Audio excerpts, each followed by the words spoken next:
Hi అందరికీ, welcome to our channel popcorn and plot twist. My name is Virendra. Our new video is impactful characters in TFI part 1. మొదటగా మనం మాట్లాడుకునేది Arjun Prasad from leader. Leader is the one of the best political drama in TFI. Starting of the movie ఒక కొడుకు తన తండ్రి చావు బ్రతుకుల్లో ఉంటే ఎలా రియాక్ట్ అవుతాడో అంతకన్నా ఇంకా తక్కువే రియాక్ట్ అవుతాడు మన అర్జున్. ఎందుకంటే తను పెరిగేది తన తండ్రికి దూరంగా. There is very less attachment with his father. ఎప్పుడైతే తన ఫాదర్ లాస్ట్ వర్డ్స్ తన సీఎం అవ్వాలని కోరుకుంటాడో అప్పుడు డిసైడ్ అవుతాడు. But there is no goal and intention to become CM. అలాగే ఎప్పుడైతే తన ఫాదర్ కరప్టెడ్ అని తెలుస్తుందో అప్పుడు జనాన్ని మోసం చేశారని కూడా తెలుస్తుంది. అక్కడ కూడా తన తండ్రి తప్పుని కప్పిపుచ్చాలి అనుకోడు.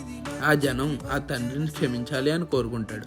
Then he has goal and intention to become CM. అలా సీఎం అవ్వడం కోసం మీ పోర్ట్ఫోలియోలు 1000 కోట్లు నేను అరేంజ్ చేస్తాను, మీ సపోర్ట్ నాకు కావాలి. తప్పుడు దారిలో వెళ్ళినా ఎవరికి అన్యాయం చేయడు. తర్వాత తను అవినీతి నిర్మూలన అనేది స్టార్ట్ చేస్తాడు. దానివల్ల ఎవరికి నష్టం కలగకూడదు అనుకుంటాడు. అలానే ప్రేమించిన అమ్మాయిని కూడా మోసం చేస్తాడు. చెప్పాలనుకున్న తనున్న పరిస్థితుల్లో తన కోసం చెప్పలేడు. తనని నిజంగానే ప్రేమించిన తనని ఎక్కడో మోసం చేశానన్న బాధ చాలా ఇబ్బంది పెడుతుంది. అలానే జనం కోసం చేస్తున్నానని ఆ జనంలోనే ఒక కుటుంబానికి అన్యాయం జరుగుతుంది. కానీ ఇంకా అలానే ఆ తప్పుని పదవి కోసం చేస్తూ ఉంటాడు. నా పదవి కాపాడుకోవడం కోసం ఒక ఆడపిల్లకు అన్యాయం చేసిన కిరాతకుడిని వదిలేసానమ్మా. తర్వాత ఎప్పుడైతే తన అమ్మని కోల్పోతాడో తను చనిపోయే ముందు తన తల్లి ఎలా అంటుంది, నువ్వు లీడర్ అవ్వాలనుకున్నానే కానీ పాలిటీషియన్ కాదు. అప్పుడు ఆ కుటుంబానికి న్యాయం జరగడం కోసం తన పదవిని కూడా వదలడానికి సిద్ధపడతాడు. ఆ మూమెంట్లో మనం అసలైన లీడర్ని చూస్తాం. అమాయకురాలైన ఆడపిల్లకి న్యాయం చేయలేని సీఎం ఉంటే ఎంత, ఊడితే ఎంత శర్మ గారు. చేతగాని వ్యవస్థలో చేతగాని CM. Arjun starting of the మూవీలో ఒక మాట అంటాడు, జనం కోరుకుంటుంది ఏదో కాదు, జనం కోరుకుంటుంది మార్పు రావాలి అని అంటాడు. మిడిల్ ఆఫ్ ది ఫిలింలో ఇలా అంటాడు, మార్పు రావాల్సింది రాష్ట్రంలోనో దేశంలోనో కాదు, మార్పు రావాల్సింది మనలో. మన నుంచి మార్పు వస్తే అది జనం చూడాలి, ఆ మార్పు జనానికి కనబడుతుంది అంటాడు. ఈ మూవీ స్టార్టింగ్ లో టీవీ రిపోర్టర్ ఇలా అంటాడు, అంటే స్లాబ్లో మడ్డల్లో మానభంగాలు చేయని ఒక్క పొలిటీషియన్ చూపించు. అంటే నువ్వు అదంతా కరెక్ట్ అంటావా? అసలు నీ గొడవ ఎందుకు రాని, ఎవరు లేకుండా గవర్నర్ రోల్ పెట్టడం బెస్ట్ అనేది నా అభిప్రాయం. బట్ ఎప్పుడైతే అర్జున్ ఇండిపెండెంట్ గా జనం కోసం నిలబడి కష్టపడతాడో అప్పుడు అదే టీవీ రిపోర్టర్ ఇలా అంటాడు, నాకు ఈ క్షణమే ఈ స్టూడియో వదిలి ఆయనతో వెళ్ళి నడవాలనిపిస్తుంది. ఇన్స్పైరింగ్ లీడర్షిప్ అంటే అదే. ఆ టీవీ రిపోర్టర్ క్యారెక్టర్ కూడా మనలాగే ఒక ఆడియన్స్ పాయింట్ ఆఫ్ వ్యూలో ఉంటుంది. And coming to the best setup and pay off movie scene ఏంటంటే స్టార్టింగ్ లో ప్రియా ఆనంద్ అర్జున్ కాళ్ళు చూసి ఎప్పుడు బస్ ఎక్కడాలు బురదలో తిరగడాలు లాంటివి ఉండవు కదా, అసలు కాళ్ళు పగులుతాయని కూడా నీకు తెలియదేమో ఓకే అని అంటుంది. బట్ అట్ లాస్ట్ తను జనం కోసం పాదయాత్ర చేస్తున్నప్పుడు మనం తన కాళ్ళు చూడొచ్చు. అలానే అర్థమవుతుంది తను జనం కోసం ఎంత కష్టపడుతున్నాడు అని. అలా ఇండిపెండెంట్ గా నిలబడి జనానికి దగ్గర అవుతూ తను అనుకున్నట్టు తన తండ్రిని క్షమించేలా చేస్తాడు అర్జున్. మీకు ఈ క్యారెక్టర్ గురించి వినగానే ఒక పొలిటీషియన్ గుర్తొచ్చుంటారు కదా, ఆయన పేరేంటో కామెంట్ చేయండి. అండ్ ద క్యారెక్టర్ ఆర్కి ఫ్రమ్ పొలిటీషియన్ టు లీడర్. రెండో క్యారెక్టర్ వచ్చేసి కేబుల్ రాజు ఫ్రమ్ వేదం. తెలుగులో యాంథాలజీ జోనర్ అనగానే మనకి మొదటగా గుర్తొచ్చే సినిమా వేదం. ఈ సినిమాలో ఇంకా 3 ఇంపార్టెంట్ క్యారెక్టర్స్ కూడా ఉంటాయి అండ్ వాళ్ళ పెర్ఫార్మెన్సెస్ కూడా చాలా బాగుంటాయి. బట్ వై కేబుల్ రాజు అంటే బికాస్ ఆఫ్ అల్లు అర్జున్. అంటే స్టార్ హీరో అని కాదు, తన పర్ఫార్మెన్స్ చూస్తున్నంతసేపు తను ఒక stylish star and star hero అన్న సంగతే మర్చిపోతాం. And only we see the journey of the cable Raju. And ఈ మూవీలో అన్ని క్యారెక్టర్స్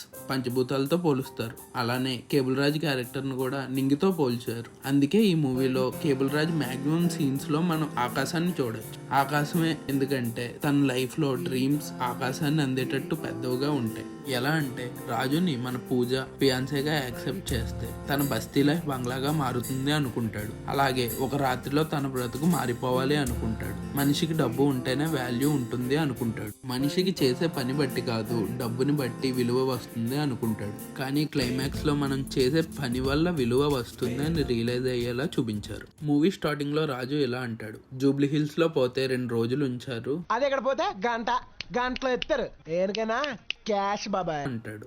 అలాంటిది తను చనిపోయాక తను ప్రేమించిన అమ్మాయి తన ఫ్యామిలీతో పాటు తన బస్తీ అంతా తన కోసం ఏడుస్తుంది. తను డబ్బు కోసం దొంగతనం చేయడానికి కూడా సిద్ధపడతాడు. దొంగతనం చేస్తాడు కూడా. కానీ తను చేసిన తప్పని తెలుసుకున్నాక ఆ డబ్బుని వాళ్ళకే ఇస్తాడు.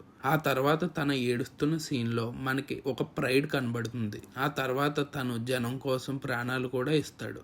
ఒక హీరోలా చనిపోతాడు, తను అనుకున్నట్టే చనిపోతాడు. తన చావు ఎంతో మందిని బ్రతికిస్తుంది. అలానే బస్తీలో ఉన్నప్పుడు అందరూ కేబుల్ రాజు అని పిలిచే అతన్ని తను చనిపోయాక ఆనంద్ రాజు అమర్ రహే అంటారు. This is the transformation from cable Raju to Anand Raju. Final గా తన కోరికల్లాగే తను కూడా ఆకాశాన్ని చేరుతాడు. ఈ మూవీలో అన్ని క్యారెక్టర్స్ ఈ కాన్సెప్ట్ మీద బేస్ అయి ఉంటారు. అదేంటంటే గొంగలి పురుగు సీతాకోక చిలుకగా మారడం. అండ్ ఈ వీడియోలో 3వ క్యారెక్టర్ వచ్చేసి భాస్కర్ ఫ్రమ్ రాజరాజ చోళన్. భాస్కర్ అనే క్యారెక్టర్కి మనం 3 రకాల వేరియేషన్స్లో చూస్తాం. ఎలా అంటే గర్ల్ ఫ్రెండ్ సంజనాకి సాఫ్ట్వేర్ ఇంజనీర్గా, భార్య విద్యకి జిరాక్స్ షాప్లో పనిచేసే వ్యక్తిగా, అండ్ పోలీస్ విలియం రెడ్డికి దొంగగా కనిపిస్తాడు. మనకి భాస్కర్ క్యారెక్టర్ గురించి పురాణాలతో లింక్ చేసి ప్రవచనాల రూపంలో తనికెళ్ళ భరణి గారి ద్వారా మనం వింటాం. అలానే ఈ మూవీ ఇంట్రడక్షన్లో ప్రవచనాల్లో ఒక మాట వింటాం. అదేంటంటే దొంగతనం చేసిన వాడు కైలాసంకే వెళ్తాడు, ఎందుకంటే అది చేసింది శివరాత్రి రోజు కాబట్టి అనేది వింటాం. భాస్కర్ చేసిన దొంగతనం వల్ల ఎన్నో తప్పులు చేసిన వాళ్ళు కూడా బయటపడతారు. క్లైమాక్స్ లో మనం ఇది చూస్తాం. స్టార్టింగ్ లో జిరాక్స్ షాప్ ఫైల్ విషయంలో ఓనర్ అజయ్ ఘోష్ నుంచి కొంచెం డబ్బు తెలియకుండా దొంగతనం చేస్తాడు భాస్కర్. ఆయన 30 రూపాయల ఫైల్ అన్నాడు. దాని పేరు 30 రూపాయల ఫైల్, ఒక్కొక్కటి 40. అలానే తనలో మార్పు వచ్చాక 60 రూపాయలు సార్. తనని దొంగతనం చేసే అవకాశం ఉన్నా సరే దొంగతనం చేయడు. ఎక్కువ తక్కువ తెలీదు, నీ పేరు చెప్పి చాలా సంపాదించాను మోసం చేసి.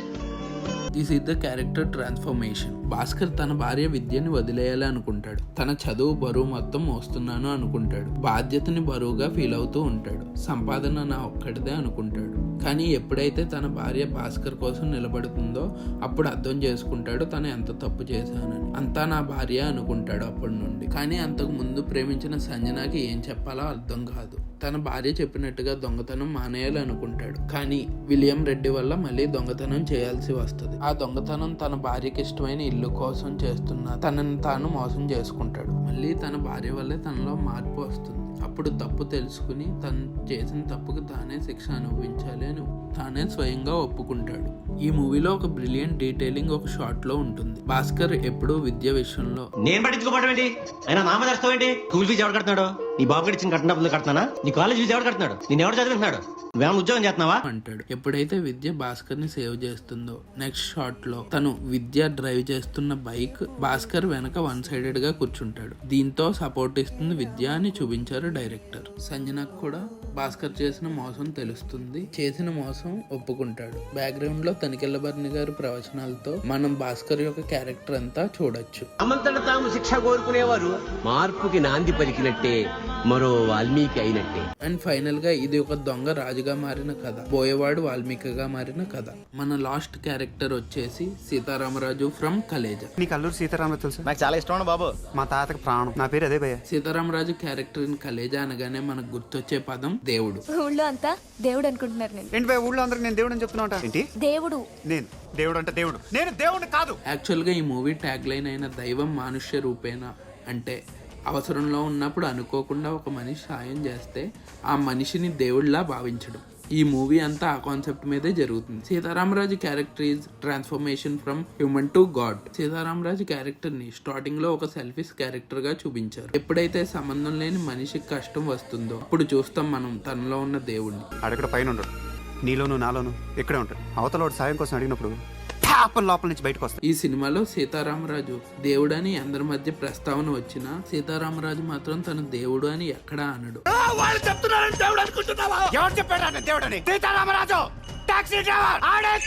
ఎవరు సాయం కోరుకుంటారో ఆ మనిషికి ఎవరైతే సాయం చేస్తారో అతనే దేవుడు. కేవలం ఆ ఒక్క మనిషికే దేవుడు, మిగతా వారికి అతను ఒక మామూలు వ్యక్తి. ఈ విషయం త్రివిక్రమ్ గారు ఒక ఇంటర్వ్యూలో చెప్పారు. అలాగే సీతారామరాజు పాలి ఊరి ప్రజలకు మాత్రమే దేవుడు, ఊరి బయట వాళ్ళకి సామాన్య టాక్సీ డ్రైవర్. సీతారామరాజు తనకు రావాల్సిన డబ్బు కోసం ఎంతో దూరం వెళ్తాడు, కానీ అక్కడ ఉన్న వారి పరిస్థితి చూసి డబ్బు అడగడు. అక్కడ చూస్తాం మనం సీతారామరాజులో ఉన్న దేవుడిని. And my most favourite reference in the film, Anushka Shetty ఇలా ఉంటుంది. టాక్సీ డ్రైవర్ అని చెప్పొచ్చు కదా.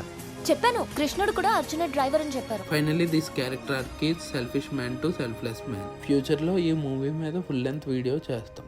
మీ ఫీడ్బ్యాక్ ని మాకు కామెంట్స్ లో తెలియజేయండి. అలానే నెక్స్ట్ ఏ వీడియోస్ చేయాలో కూడా కామెంట్స్ లో చెప్పండి. Thank you very much for watching our content. Please do like, share and subscribe. Thank you.